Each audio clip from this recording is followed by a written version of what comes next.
Today's wisdom from the Quran, 5 words, memorize them. 5 simple words that resonate in the seerah and in the Quran. The Quran tells us that when the Prophet ﷺ was in Ghar Hira, when Ghar Thawr, and the Quraysh sent people to try to kill, and Abu Bakr was there, and Abu Bakr said to the Prophet ﷺ, Ya Rasulullah, if they look down, they will see us. The Prophet ﷺ responded with 5 words.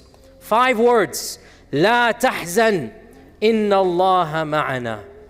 Memorize these 5 words and apply them for the rest of your lives, brothers and sisters.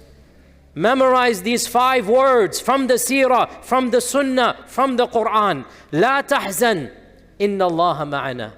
Don't worry, Allah is with us.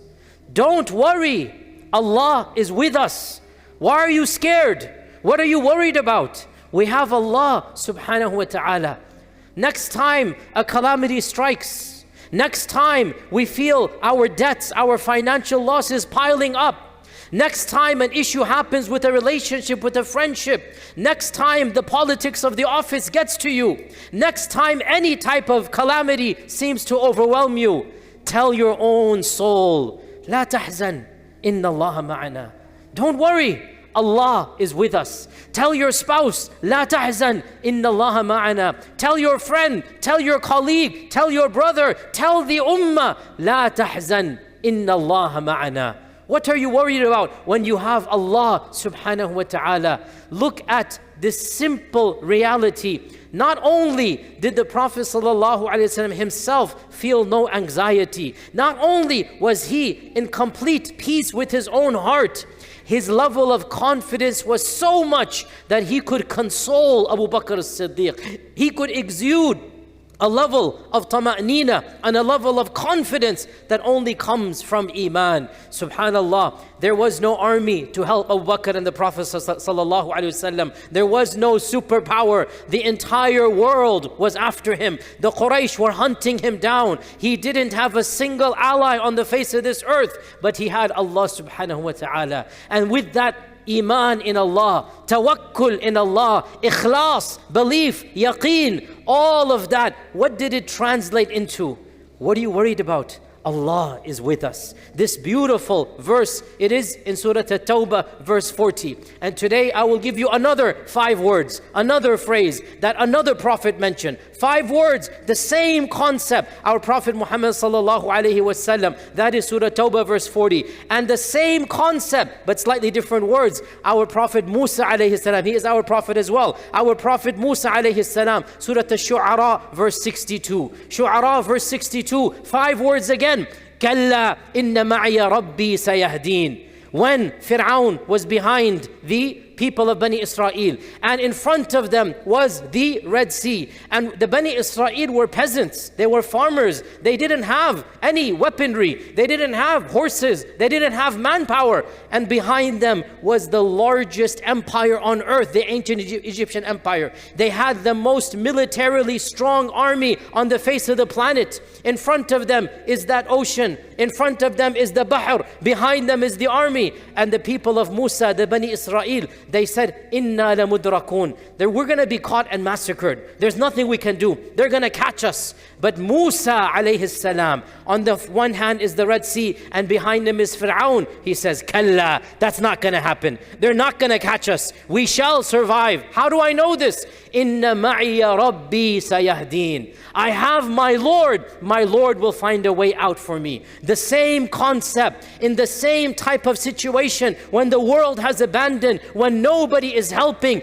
But here we have both of the prophets. They turn to Allah subhanahu wa ta'ala and they show their yaqeen, their ikhlas. They show the power of tawakkul. How can you be worried when Allah is on your side? Who cares if Fir'aun is on the other side? Who cares if you don't have a single ally on this planet? If Allah helps you, then no one can overcome you. If Allah is an ally, then who cares who the enemy is? Allah shall take care of you. Allah subhanahu wa ta'ala tells us in the Quran, إِنَّ اللَّهَ يُدَافِعُ عَنِ الَّذِينَ آمَنُوا. Allah will defend on behalf of those who have iman. So these two verses, brothers and sisters, they demonstrate tawakkul, they demonstrate iman, and they bring a sense of calmness to our lives. Now the question arises, how do we get to that level? And by the way, without a doubt, we cannot aspire to the level of the Prophet ﷺ. But, O Muslim, you are his follower, are you not?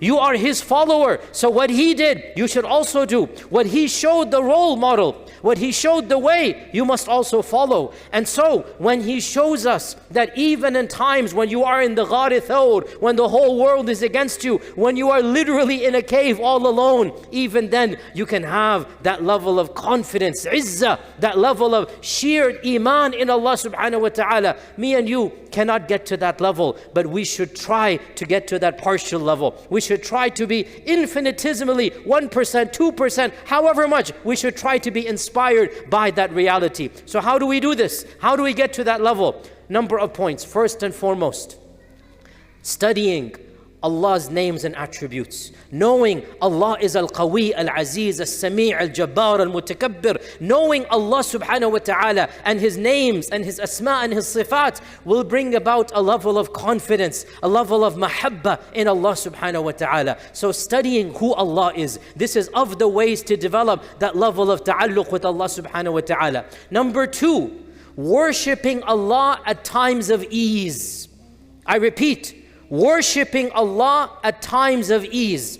Get to know Allah when things are good, so that when things get bad, you already know Allah subhanahu wa ta'ala. And this is exactly what our Prophet sallallahu alaihi wasallam said, تَعَرَّفْ إِلَى اللَّهِ فِي الرَّخَاءِ يَعْرِفُكَ فِي الشِّدَّةِ. Get to know Allah at times of ease, and Allah will remember you at times of hardship. تَعَرَّفْ إِلَى اللَّهِ فِي الرَّخَاءِ يَعْرِفُكَ فِي الشِّدَّةِ. Get to know Allah when things are good. This, my dear brothers and sisters, is one of the simplest incentives to be religious. Not that we need any more incentives, but this is a perk. This is a blessing. We all need Allah at all times of the day and night. But sometimes we think we need Him more than other times. In reality, we always need Him equally. But our illusion that when times get tough, when there's a calamity, when there's a crisis, all of a sudden we think we need Allah more. In reality, we always need Him all the time. But khair, the point is, our Prophet ﷺ teaches us, you want Allah subhanahu wa ta'ala to help you right now in Ghar Hira? You want to help you when Fir'aun is on one side and the battle and the Red Sea is on the other side?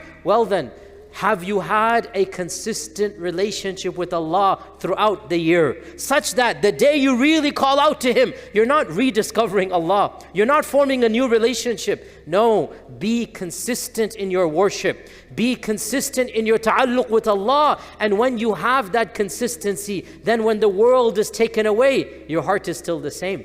Your heart is still the same. And so religiosity is one of the ways to get to that level. This is the second point. The third point of how to get to that level is, when you do something, do it properly. Do it for the sake of Allah. Do it having asked the right people. Do it having prayed istikhara. When you do something properly, then when you get into a crisis, when you get into a problem, you will look back, you say, you know what? I did it for the right intention. I did it following the right steps, and I know Allah is with me. So, how do you do something properly is a whole other lecture. But very quickly, make sure you do it for Allah's sake.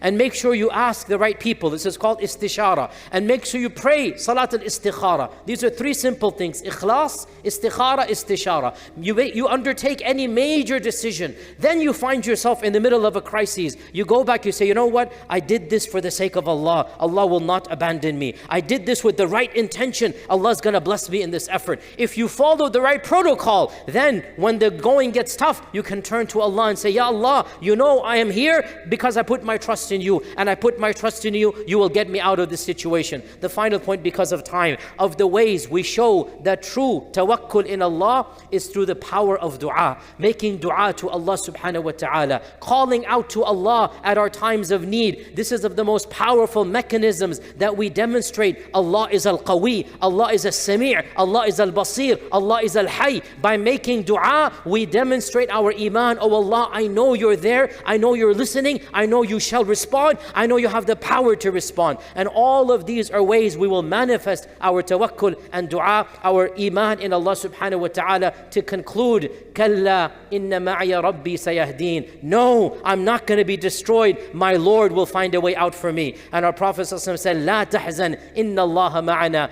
Basically, everything that increases your taqwa will also increase this level of confidence. Everything that makes your relationship with Allah stronger, it will give you that level of confidence at times of distress, at times of calamity. When the world is becoming chaotic, you are going to be a shining role model example of peace and serenity and izzah and tawakkul. Whatever happens, happens by Allah's will, and I have entrusted myself to Allah. La tahzan, inna Allaha ma'ana. La tahzan, inna Allaha ma'ana. La tahzan, inna Allaha ma'ana. And we'll continue tomorrow, inshaAllah ta'ala. Assalamu alaikum wa rahmatullah.